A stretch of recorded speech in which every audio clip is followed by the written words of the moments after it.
Wifey just got back from Walmart downtown, and a couple of weeks ago she bought a can of these Bush's Best Seasoned Pinto Beans. I'll tell you what, guys, if you haven't tried a can of Bush's Seasoned Recipe Pinto Beans, you're missing out on something. These were so good. I told her, I said, I don't know what those were. I didn't know they were Bush's at the time. But I told her, I said, you got to get some more of those. So she brought them home, and lo and behold, this is what they were. These are delicious. Try a can. Believe me, if you like pinto beans, you're going to love these. There's one more thing I asked Wifey to pick me up while she was downtown. So if some of you have, life alerts, make sure it's around your neck now because you're going to stroke out.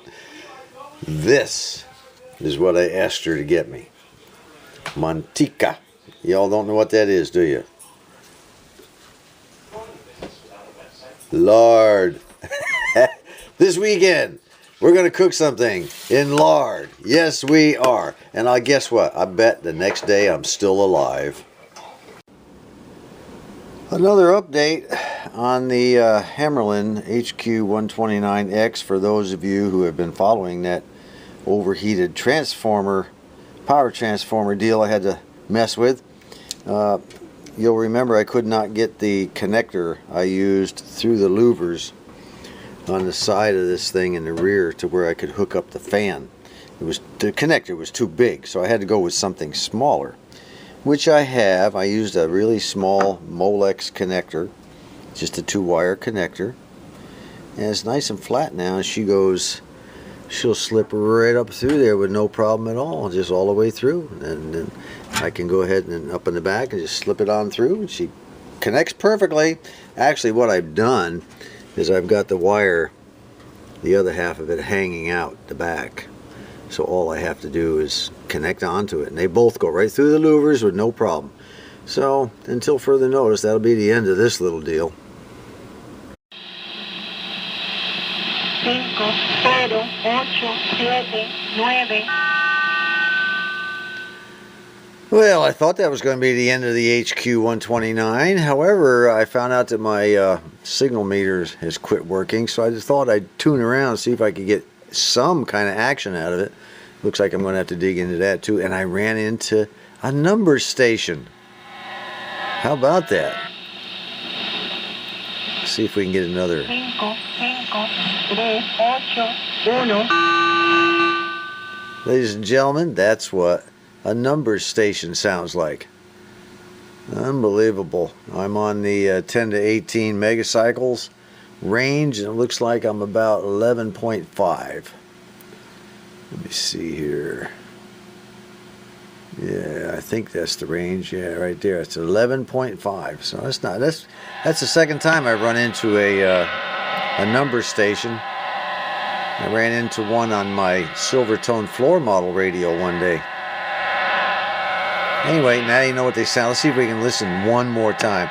They have all this crazy stuff in between sometimes, like you're hearing right now. Here we go.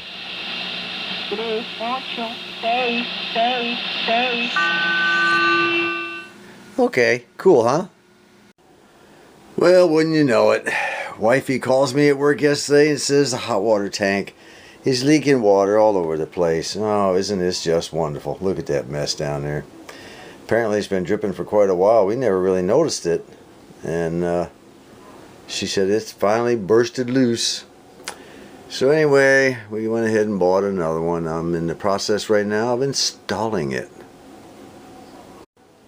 And there's the new one. We'll be getting it hooked up very shortly.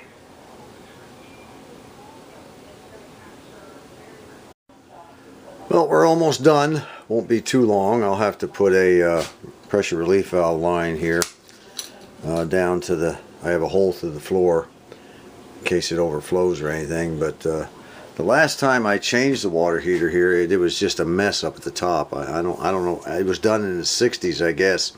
There was stuff going everywhere with no way to shut off the cold water inlet. I couldn't believe it. I wound up putting a all new I cut the pipes, sweated new stuff on, and put a nice shutoff valve on there, so that really helped this time. And then of course these flexible lines, this tank's a little shorter, so it made it really nice to be able to flex this stuff around and hook it back up. Anyway, let's finish up the electrical and then fill the tank. And once it's full and the heating elements are all covered, then I'll go ahead and plug it in. Well, as you can hear, we're getting water into the tank now, and we have all the hot water faucets in the house open. And when we start getting a good solid water flow from all those faucets, then we can go ahead and plug it in, start heating it up, and wifey can take her bath.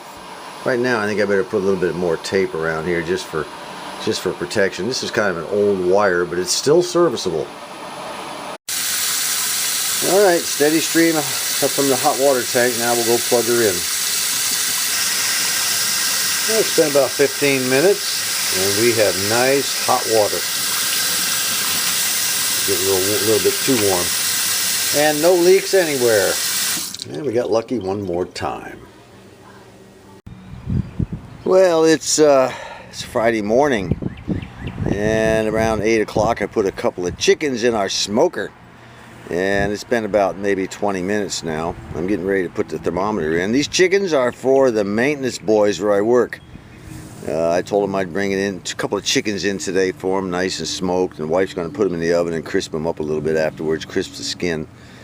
I told them, you know, you guys help me a lot when I need some help on my radios, you know. Hey guys, you know, it's payback time, you know, you got to take care of those boys, you know. So that's what this is all about. Well, there they are, all cooked up real nice. The temperature inside when I took them out of the smoker was 165 degrees. Hopefully it'll keep them a little bit juicy. Sometimes if you cook them beyond that, they get a little bit dry. Hopefully they'll like it. I hope they like it, because I'm going to probably need more stuff from those guys later on. Well, wintertime is just about over for us down here in Arkansas. Matter of fact, I'm declaring it over. Today's temperature is 70 degrees. Tomorrow it's going to be 75. It'll cool down into the 50s over the next couple weeks, but you know, for all intents, it'll be 60s to 70s from here on out until the hot weather hits. So I figured I better get out and get this thing tilled for the first time. This will be a patch of potatoes and radishes, I believe. And over here, this will be another patch where I plant the potatoes. And it's supposed to get a little bit of rain tonight, so maybe I better wait until the rain gets over before I go out and mess around in the hoop house a little bit. I don't want to be working out in the mud tomorrow, but because I have other things I need to do. But right now, first tilling of the season has been done. I'm glad of that. I just finished watching this video by YouTube user NatureAndTech, and I needed to watch this to get some information. The reason I was watching that YouTube video on that LCR meter is because we have another unruly, undisciplined subscriber to deal with. Ron C. Ron C. sent me this LCR meter DE5000 made by an outfit called DEREE. I guess that's the name of it. You know, he kept writing me and telling me, now look John, you need to send me your address, I want to send you something. And of course I ignored it. Then he sends another one, John, I want to send you something, send me your address. And I ignored it again. And he kept coming back, you know, and I didn't say a word, you know, I just kind of hoped, well, maybe he'll just, you know, you don't need to send me things, guys, you really don't. But he felt that he did. Finally I said, all right, okay, all right, here's my address. I had no idea. I thought maybe it might be a music CD or something. I had no idea. All of a sudden from Amazon comes this thing. Last night I came home from work and there's this box from Amazon, and this is what was inside, an LCR meter. And you know, I've never used one, never had one. And it also came with this little box here. It's got the word guard written on it. I have the foggiest idea what that means. I'll have to find out. I'll go back to that video and do it again. And it also has guard over here, so I don't know, maybe that means ground or something. The instructions are with it, but they're all in Chinese. I can't understand a word it says. It has a few pictures. I'll go back over the video. You know, you can get a pair of tweezers that comes with it. You can order those and just kind of stick your old tweezers down in there. That's what those are right there. You just kind of stick your old tweezers down in there and test things in circuit, I guess. It'll take me a while to figure out what's going on here, but maybe I should learn Chinese. Anyway, the old boy on that video did a pretty good job explaining the whole thing. So I haven't put the battery in it yet. The battery goes in the back, and this little box here has three things on the top and your little leads on the bottom, and they plug into these 3 holes. Right here is where you normally put your capacitors and stuff, resistors and coils, and these 3 things will go in here, and then these flat things would slide in there, and you can go ahead and take then of course you have to calibrate the meter because it changes the capacitance of it. If you're testing capacitance, it recals itself, takes about 30 seconds, and another 30 seconds to recal a second time, I guess, according to the video. But anyway, Ron, I already sent him an email thanking him, and I'll thank him again in this video. And I told him he's to get 40 lashes with a wet noodle. But there is a what do you call it? A footnote to the whole thing. He said, "Look, John, don't consider this a gift. Consider it me loaning it to you for the next 30 years. Okay, I can accept that. I told him in the email, 30 years from now, you're getting this sucker back, boy. And I thank him one more time. Look, guys, don't get in the habit now. Don't pay attention to what he did now. I don't want this thing. Don't do this, Anyway, we all know what that means, right? Shout out to our good subscriber and a great fella, Ron C.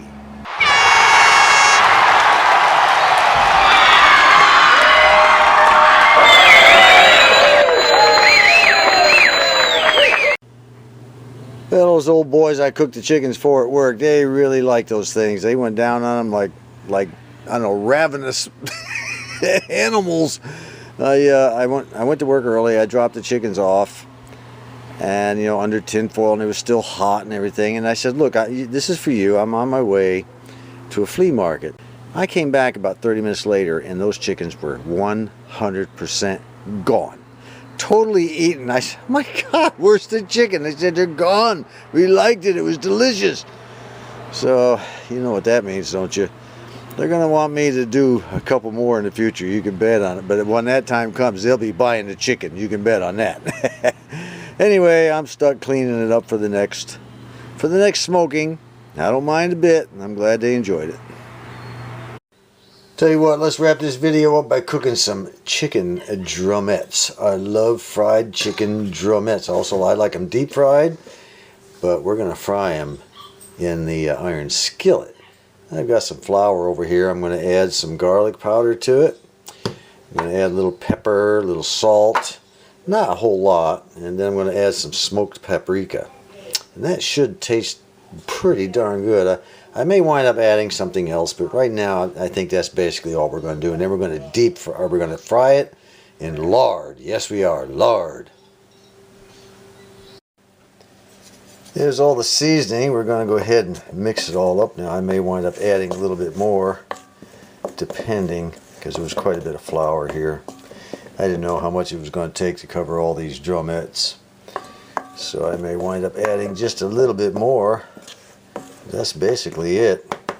Even though we're frying in lard, guys, the key to anything is you can go ahead and eat what you want. Just don't eat so much of it or so often, This is probably the second time I've cooked in lard in a year, okay? Today we're going to call this chicken Phil Chicken. Phil. Steel City 321 PB. Because he likes to cook in lard also. And like me, he probably doesn't do it all the time. But he's basically, in many ways like me also, he's a nonconformist, and I suspect he resents authority. I've always resented authority. I tolerate it, I put up with it, But ever since I was young, I have resented authority. I don't know what it is. I don't know if it's just an American way of doing things. I don't know if it's my generation or just the way I was born. I don't know. But anyway, we're going to cook filled chicken here today. Well, here goes the first one. Yeah, ooh, that's looking good already. I don't want it to overly bubble around. I want them to fry without removing all the stuff off of them. This will cool the old grease down. I might even name this Ron C. chicken as well. I'll tell you what, I don't think Phil would mind. We'll name this after all of our subscribers, all of our good subscribers, and my electronics mentor, Brendan, who I still haven't heard from. We'll just go ahead and let them fry for a while. This is one of my several spice containers. You know, I never did like when you go up in the closet and you try to find a spice and it wasn't there. So I kind of went out over about a 1.5 month period. And every time I went somewhere I saw a spice I liked, I bought it. I've got another container about, you know, with different kinds of spices and everything that I put in it. And I've got some up in the closet. There's never going to be a spice shortage in this house, I guarantee you. Well, it's starting to look pretty good. I've already turned them once. I'll let them cook a little longer. Yeah, I do believe the ones on the left are ready to come out. The ones on the right are the ones I just put in, the last ones that were in that flour. So let's take a few of those out of there, make some more room. Alright, we got most of it out. The rest of it's still frying. And the last thing we're going to put on this stuff is ranch seasoning. Hidden Valley, the powdered stuff. Just going to sprinkle it all over it. I'll tell you what, if you haven't done this to your chicken, you're missing something. That's a trick I learned from the Walmart people that sell their fried chicken. I said one day, I said, man, what that chicken is so good. What do you put on it? And they said ranch dressing after it fries. Man, I'll tell you what, they're right. So from then on, I've been doing it that way. While the rest of it's been cooking, I've been sitting here munching on this one piece right here, but it's pretty darn tasty, I'll tell you. Very good. Very good. Alright guys, remember, you can cook this stuff in lard or whatever, as long as you don't overdo it, okay? Moderation's the key. Anyway, until next time, this is John.